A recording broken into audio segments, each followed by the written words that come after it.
陛下，好像是之下，老奴出去瞧瞧。哎，等等，朕怎么听着，好像是在说泽生郡主啊？走，随朕过去看看。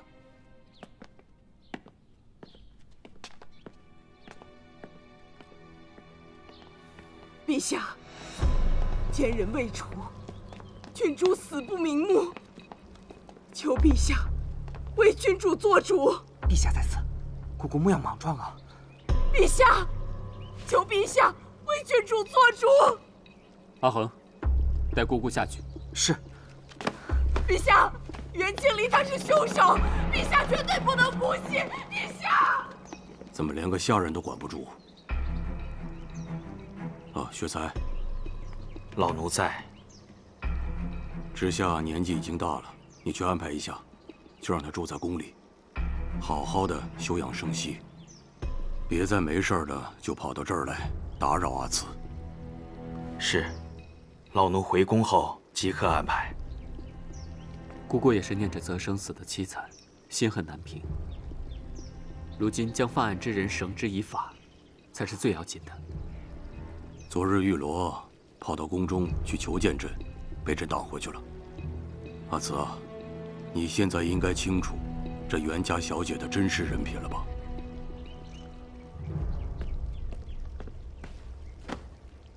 臣斗胆，有事相奏。又想说什么呀？如果你想替那个女人求情，那朕想说你醒醒吧。并非求情，而是说明真相。若阿元真的杀人灭口，也由不得微臣求情。什么真相？我与赵岩、长乐公主仔细梳理过案情，虽然还有很多疑点，但基本可以确定，阿元并非凶手，而是被人刻意陷害。你说这个阿元，啊，回到京都才多长时间，就惹出多少的事情？难道人人都想陷害他吗？根据我和长乐公主、赵岩的调查，发现阿元并未服下泽生所送的药，所以没有杀人动机。指证阿元的渔夫是在出事前被人刻意引到那一处，为的就是指证在那里经过的阿元。我们还发现，在现场除了阿元、泽生和舒儿之外，还有另外一名女子出现过，并在泽生遇害之处遗落了一只耳坠。除此之外，泽生郡主送给阿元的信是冒充了长乐公主的笔记，这并不是一个刚到庸国的深闺女子所能办到的。所以我怀疑，整起案件就是一个阴谋，而泽生就是这场阴谋的牺牲品。你确定？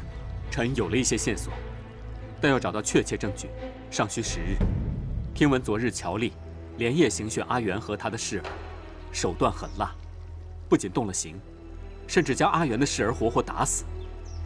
若继续用刑，阿元要是有个好歹，查出凶手另有其人，恐怕难以向袁夫人交代。父皇，端侯所言有理，袁家世代忠良，袁夫人也是一心为父皇打算。如今只剩了这么个女儿相依为命，若真是被冤死，袁夫人伤心绝望之下，未必还活得下去。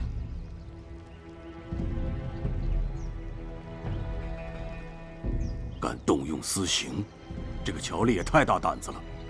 传朕口谕，继续追查凶手，将袁清离暂时开押，不得用刑。是。好了，别跪着了，起来吧。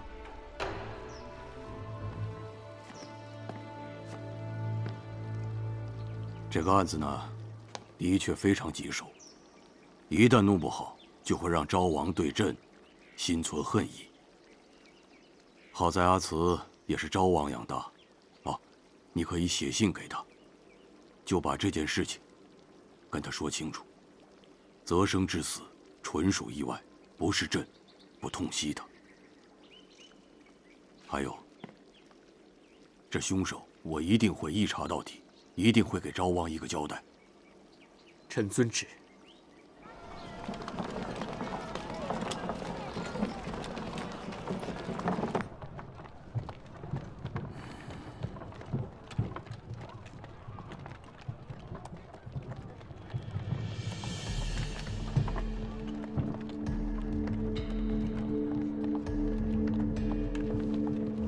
才，老奴在。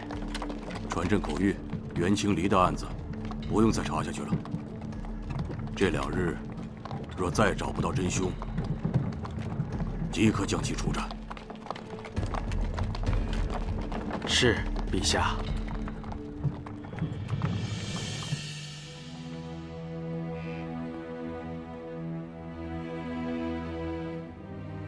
你怎么了？皇上来看了你，你反倒更加放心不下的样子。阿元有危险了，皇上可能会拿他开刀。怎么可能啊？我刚听说，皇上还开了口，说不许再对阿元用刑。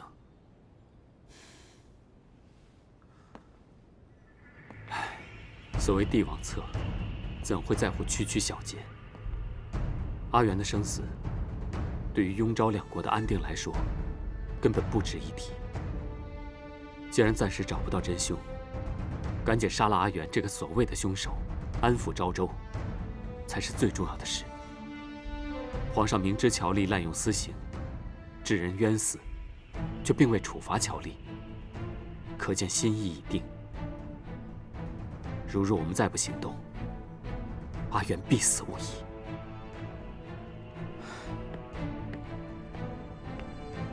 那现在怎么办？若是对付他，若是对付江探，倒也不难。但是夜王至少还是皇子，虽说不是特别上进，但人缘特别好。所以，我们要破的不仅是泽生的案子，我们的战场也不会是大理寺，而是皇宫。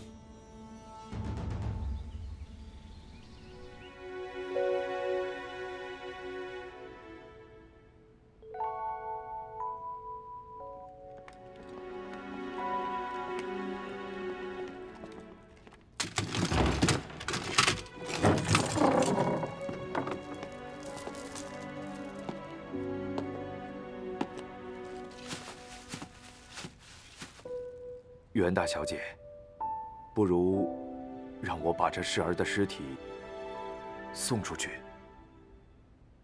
不用，小鹿很勇敢，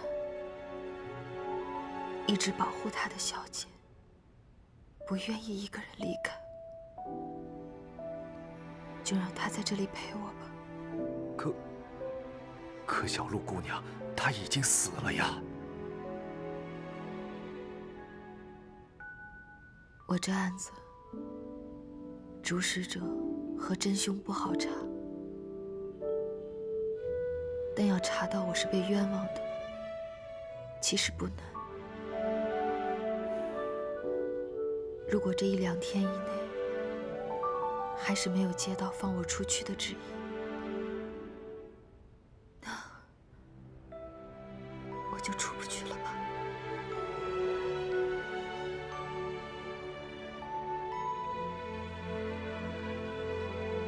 黄泉路远，小鹿，你若能等等我，还来得及一路同行。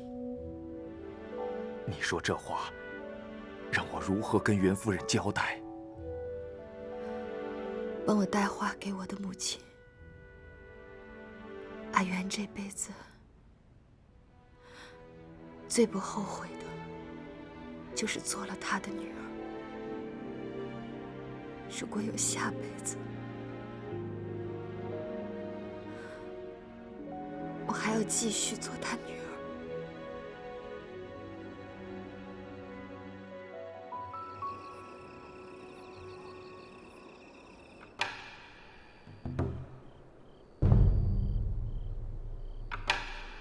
你确定小寒能找到你想要的东西？听闻叶王对他很是看重，他在万春宫行动方便，再加上身为暗卫的机敏，应该不难得手。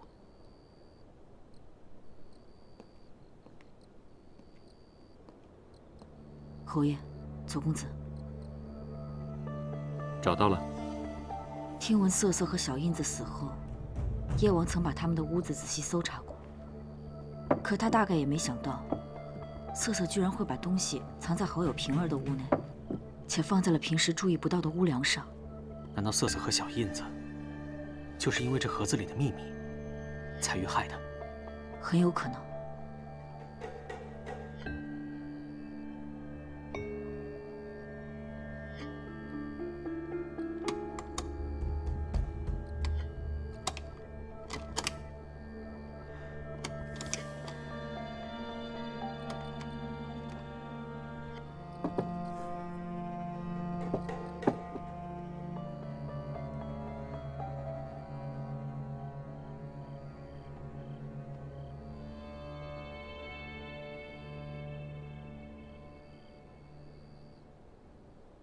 侯爷，这香囊上的绣工，很像是乔贵嫔的手笔。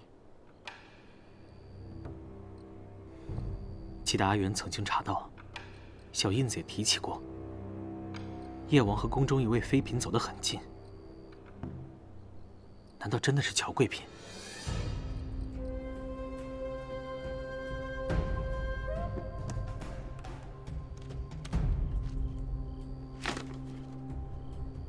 这是乔贵嫔的字迹，她送给叶王的扇子上题了首情诗。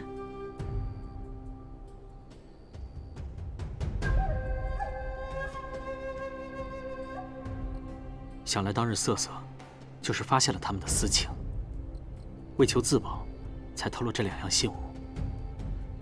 叶王也正是为此事，才刑审瑟瑟。瑟瑟受刑死去。听说，小印子以为瑟瑟未死，也可能只是想留住瑟瑟的尸体，所以想背着瑟瑟去找情姑。可直到瑟瑟尸体僵硬，都没能躲过追兵，被击落在揽月湖中。可怜一对有情人，却因为这对狗男女见不得人的私情而死。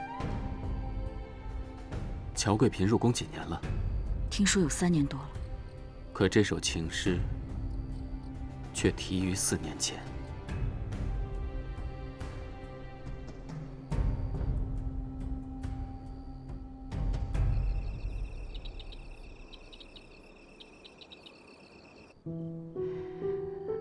阿元他竟然说，他这辈子最不后悔的，就是做我的女儿。如果还有下辈子，他还要做我的女儿。我亏欠他的太多了，可是现在，他身陷绝境，我却什么都做不了。我实在不明白，皇上平日看待夫人甚好，为什么在紧要的时候总是这样无情无义？哪怕他明知道小姐是冤枉的，还打算拿小姐来安抚昭州的人心吗？夫人，有贵客要见你。谁？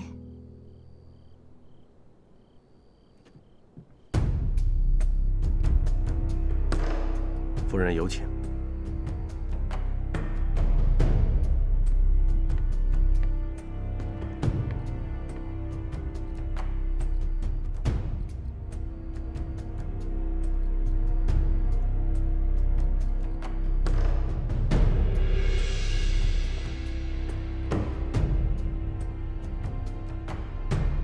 果然是贵客，不知端侯大驾光临有何贵干？我为阿元而来。阿元是夫人心中宁死也要守护的珍宝，同样也是景慈最为珍视的人。我要救阿元，需要夫人相助。你救她？你终于弄清，她不是仇人之女，想要补偿她了吗？即便她是仇人之女，我也不会放弃救她。我心中最为珍爱和重视的那个人，自始至终都是她。可你已经放弃她了。我从未放弃。你还敢说你从未放弃过她？是。我所做的一切，都是另有因由。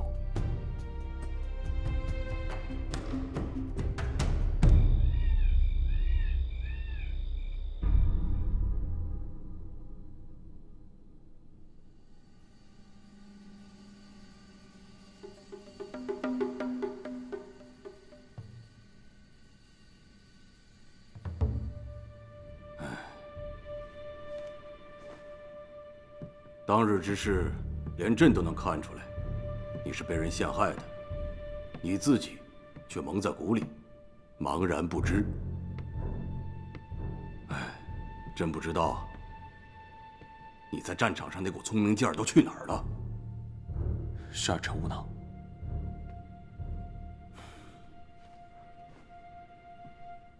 不是你无能，而是你太过于自信，谁都不放在眼里，谁都比不上你。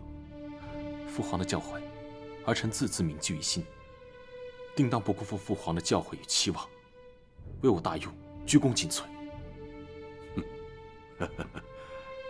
好，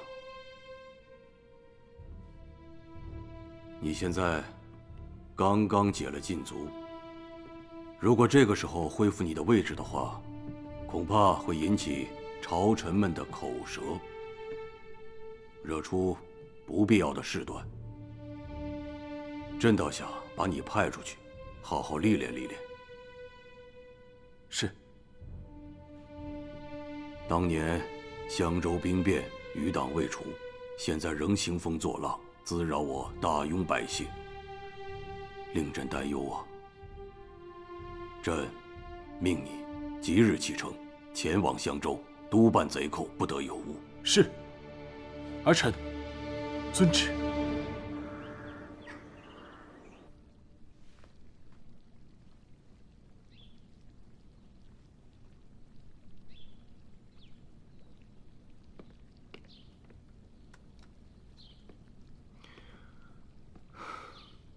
泽生郡主，我们一定会替你找出真凶。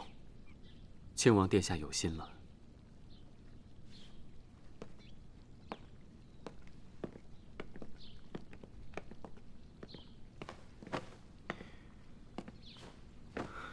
这阿元身陷囹圄，处境糟糕。我原想着端侯这时候应该急着搜寻证据，想办法替元小姐脱困。可谁也没想到，端侯居然稳坐家中，好像不准备再管这事儿了。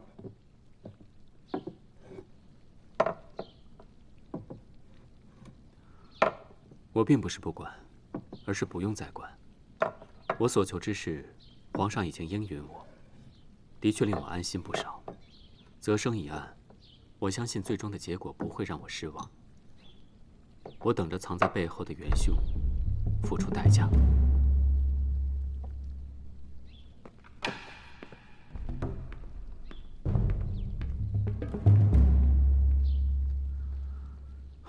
听说昨夜皇上召见了博王，殿下从宫中来，可有什么消息？我今日出宫较早，也没有听得什么消息。哦，不过听闻父皇已经解了大哥的禁足，还付了他一些军权，派他往襄州去了。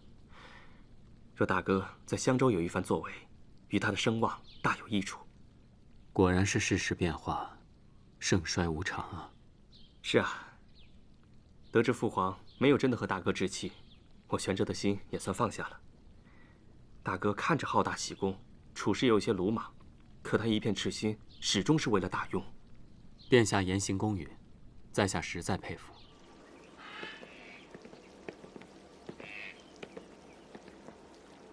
外面寒凉，端侯身体尚未痊愈，不必再送了，快回去休息，别冻着了。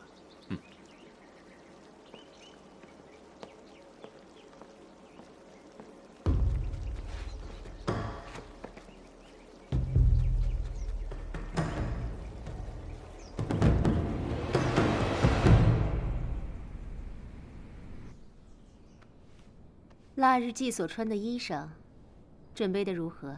回娘娘，奴婢已经去看过了。娘娘的衣裙正在缝制，绣工精湛，领口和袖口均缀满了珍珠，可漂亮了，保证能让娘娘艳惊四座。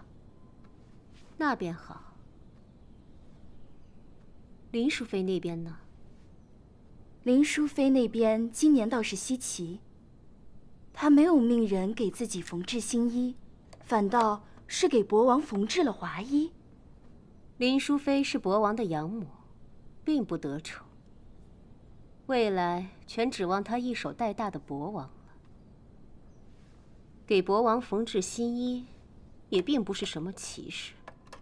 但是淑妃和博王那边传递消息倒是密切，光是昨天一天就传递了好多回。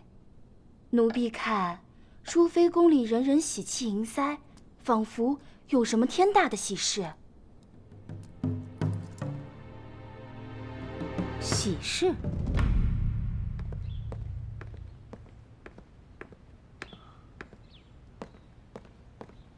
公子，刚刚送糕点进来那个小孩，自庆王来了之后，就一直鬼鬼祟祟地盯着。我知道，他是细作。公子知道？这些日子我们监管得太紧，那些人的眼线无法在端侯府外监视，只能往里面塞人。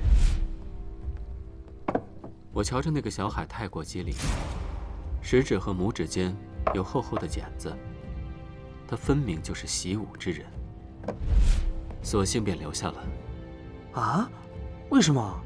留着他，有用。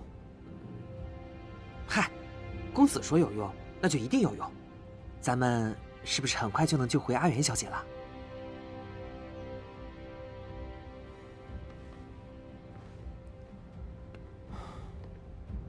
这局棋已经开始下了，应该很快就能见胜负。小鹿也跟着阿元小姐在大牢里呢。这么冷的天，也不知道她身体受不受得住。她虽然是个小侍婢，可身体啊，还是娇气得很。阿恒，小鹿她……小鹿她怎么了？我去大理寺大牢外转过2回，听说她跟阿元小姐被关进去之后，就再也没有出来过。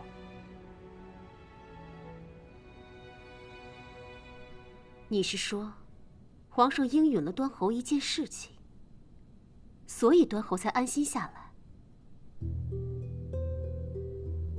可知道究竟是何事吗？端侯和庆王并未具体谈及什么事，小人不知。你下去吧。是。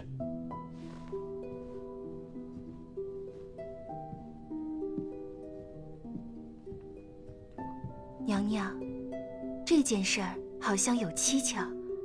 听说皇上召见了博王，解了他的禁足令。可是，在他昨天去过端侯府之后，娘娘，现在宫中都在传说皇上答应端侯的事，仿佛不仅仅涉及到泽生郡主的案子，莫不是皇上给了端侯什么承诺，才让端侯放弃了查案，静养在府中？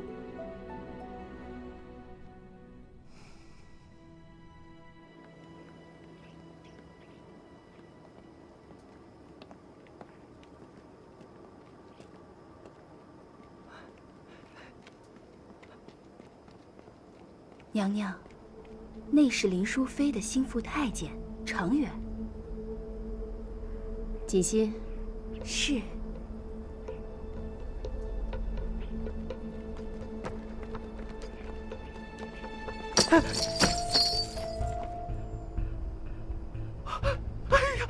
哟，公公，你这是急着做什么去呀？得亏呀，你这撞着的是我，要是冲撞着我们贵嫔娘娘，那可怎么得了啊？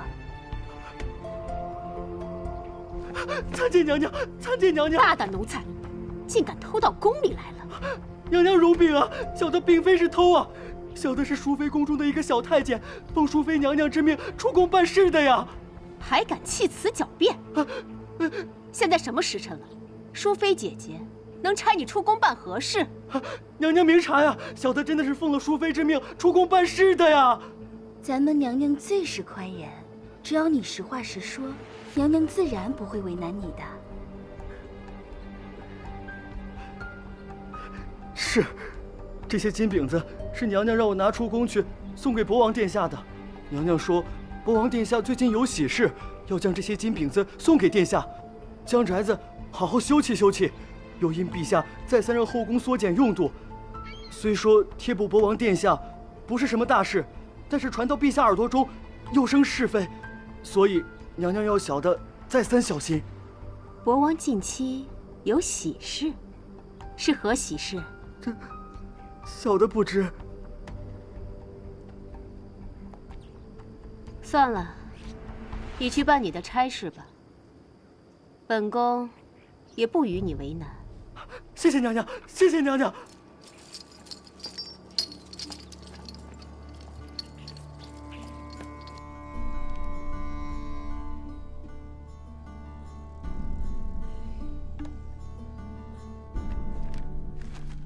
立刻把这封信交给父亲。是。等等，把腊日祭所赏赐的绸缎和字画一起送出去，千万不要引人注意。是。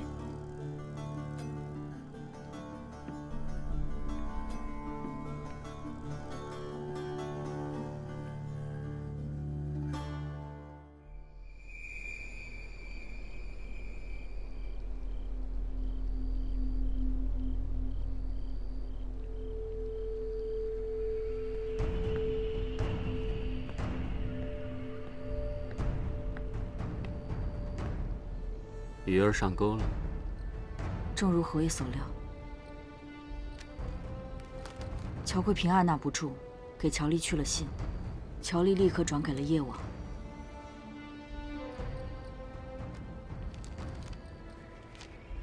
行动可还顺利？侯爷放心，偷梁换柱，一切顺利。叶王一时半会儿不会有所察觉。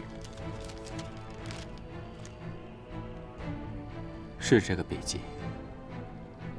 侯爷此番引蛇出洞之计，甚为有效。你辛苦了。这几日你就留在万春宫，不要再有任何其他行动，以免引起其他人的猜疑。是。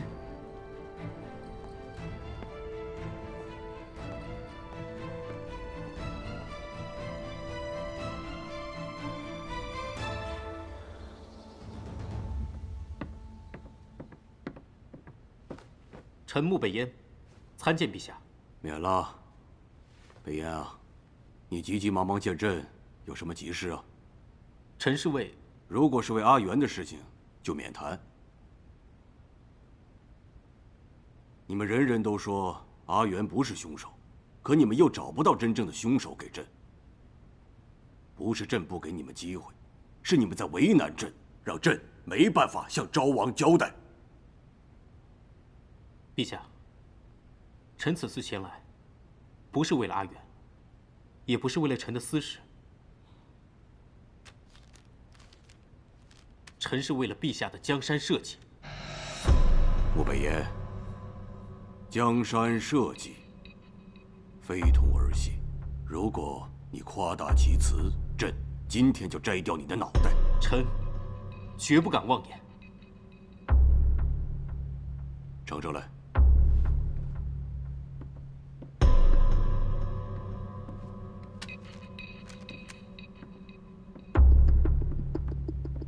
陛下，臣刚刚截获这封密函时，乍看之下，以为只是乔贵平写给父亲的寻常家书，但臣后来用香灰盖了信纸，仔细对着阳光看，发现了隐藏的字迹。陛下，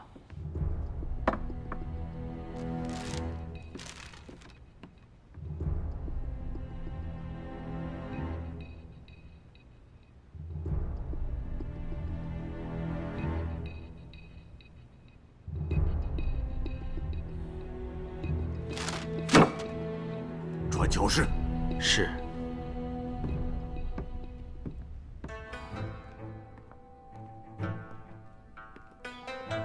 阿慈，听闻宫中有骚动，乔贵平忽然被带到了建章殿，禁卫的神色颇为不善。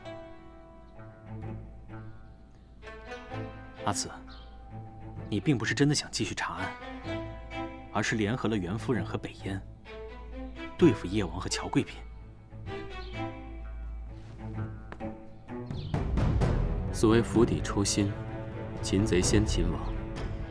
若叶王不倒，我便是找到100个阿元不曾杀人的证据，他都能觅到101个能将他扣入狱中的理由。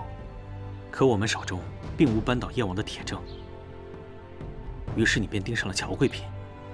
以泽生之力，安排船只，仿冒长乐笔记邀约阿元，并不难做到，但不可能连待在他身边的知夏姑姑都不曾知晓，除非有人代劳。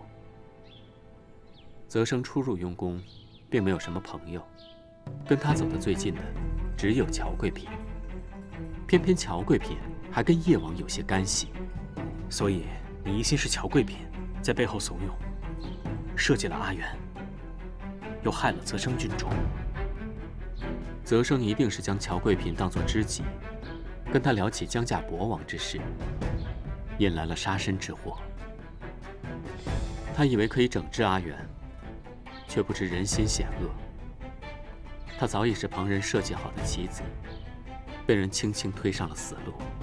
他一死，博王想娶她的计划只能落空，还能嫁祸给阿元，令元夫人、贺王府陷入漩涡，甚至遭受灭顶之灾。可这一切都只是你的推测而已。乔贵嫔深得皇上宠爱，你哪里得来的证据？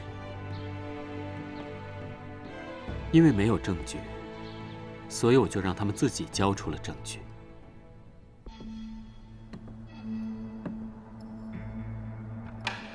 乔氏，你可知罪？陛下，臣妾不知。不知？好啊，朕来问你，你让你父亲通知叶王，让他尽早的谋划，让他不惜一切代价来阻止朕下诏。你说，什么叫不惜一切代价？陛下明鉴，那封信究竟从何而来，我也不知道。密信虽是我的笔记，可先前袁大小姐不也是被人冒仿笔记，遭人陷害的吗？贵嫔也认为袁大小姐是被人陷害。陛下，臣妾冤枉，臣妾冤。朕看你一点都不冤枉。泽生郡主的死，是不是跟你有关系？陛下，臣妾冤枉。陛下，臣妾是因为先前袁大小姐被冒仿长乐公主笔记的陷害，引去嬉戏，由此联想到，如今一定是有人仿造臣妾的笔记，加害于我。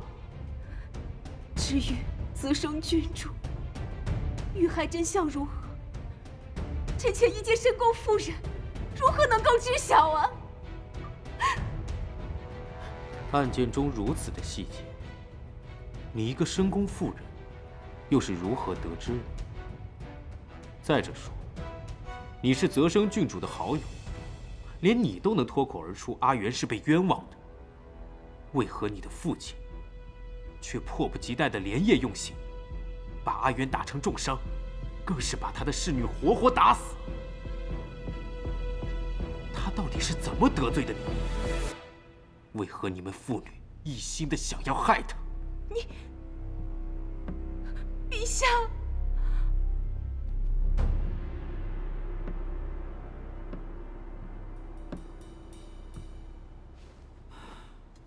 不用了。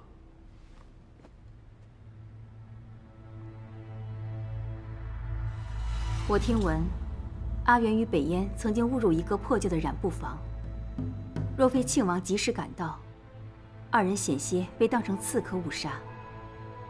事后，阿元跟我提起此事，说他无意当中发现了叶王和乔丽正在密谋。我一个女人家怕事，便让阿元不要再提起此事。可是这无意当中的发现，却让阿元遭受杀身之祸。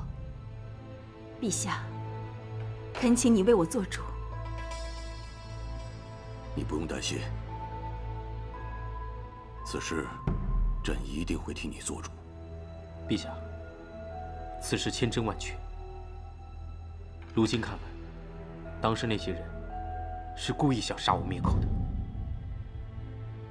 其实阿元也只是隐约听到了叶王怨恨陛下偏爱养子，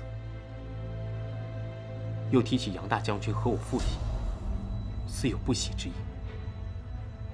不过此事，倒让臣想起长乐公主和赵岩在押解谋害我父亲凶手回京的路上，遇到叶王之后，那2个疑犯便莫名其妙地猝死于途中。当时只是想着，该是偶然。毕竟臣服于叶王，无怨无仇，岂有相害之理？竟有这样的事情，为何庆王从未向朕提起过？启禀陛下，庆王殿下当时并不知道我们为什么被围攻，见我们没什么大碍，便没敢惊扰陛下。至于父亲遇害之事，疑犯已死，即便臣怀疑是叶王杀人灭口，也不足为凭。